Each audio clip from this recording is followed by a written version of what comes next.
Rebonjour tout le monde! Monsieur Mélé, encore une fois, pour vous parler cette fois-ci, probablement la dernière capsule web de l'année, gang. Ça me fait un petit pincement au cœur. Tu sais, enseigner au mur, là, c'est vraiment pas si fun que ça. Mais quand même, je sais que je fais partie maintenant de votre divertissement quotidien à la maison. Alors voilà, dernière capsule de l'année sur un concept qu'on appelle le travail. Alors on a parlé de force, on a parlé de force efficace. Bon. Alors tout ça mène à un calcul de ce qu'on appelle le travail. Alors le travail, là, on réussit à accomplir un travail, quand on parle de force bien sûr, lorsque la force qu'on exerce sur un objet entraîne un déplacement. Fait que, par exemple, là, si présentement, je sais pas moi, je veux pousser sur là, ici à ma droite, à ma gauche, en fait j'ai un gros rondin, puis je pousse dessus, je suis pas capable de le faire se déplacer, ben j'en accomplis pas de travail, même si je force dessus. Pour que je puisse accomplir un travail, il faut absolument que l'objet sur lequel je pousse, il se déplace, il en résulte un mouvement, et quand l'objet se déplace, ben là je parle à ce moment-là de ce qu'on appelle un travail. On peut calculer la valeur de ce travail-là effectué si on connaît la force et la valeur aussi du déplacement, donc de combien je vais déplacer mon objet.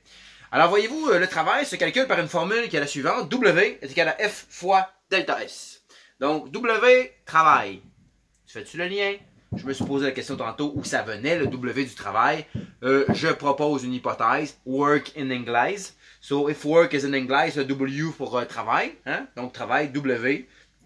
On va utiliser la lettre W, n'est-ce pas? Qui est le travail va s'exprimer en joules. Alors, W, c'est le travail en joules, qui est égal à la force. Force qui est en Newton. Souvent, ça va être la force efficace, parce qu'évidemment, c'est la force qui est parallèle au déplacement de l'objet que je vais utiliser. Donc, on pourrait dire carrément ici que le travail, c'est la force. Souvent, c'est la force efficace, n'est-ce pas? Multipliée par delta S. Il va arriver certaines fois où le travail, on n'utilisera pas la force efficace pour le calculer, mais de façon générale, on peut dire souvent que le travail, c'est la force efficace parce qu'elle est parallèle au déplacement de l'objet multipliée par la valeur du déplacement lui-même. Donc, F, force, puis j'ajouterais peut-être F, efficace parce que souvent, presque tout le temps, pour calculer le travail, on utilise la valeur de la force efficace. Mais bon, on verra plus tard. Et finalement, F efficace multiplié par delta S. Delta S qui est la valeur du déplacement que l'on va placer en mètres. Hein? Fait que pas un déplacement en centimètres. Si c'est en centimètres, il faut que tu convertisses en mètres. Même principe. Si tu déplaces un objet sur une distance de plusieurs kilomètres, ben, il faut utiliser le mètre pour calculer le travail qui a été effectué.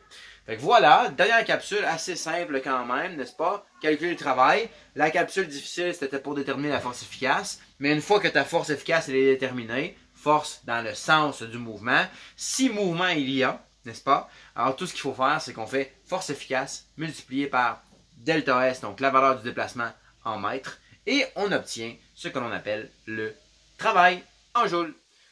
Bye bye! Passez une excellente fin de journée.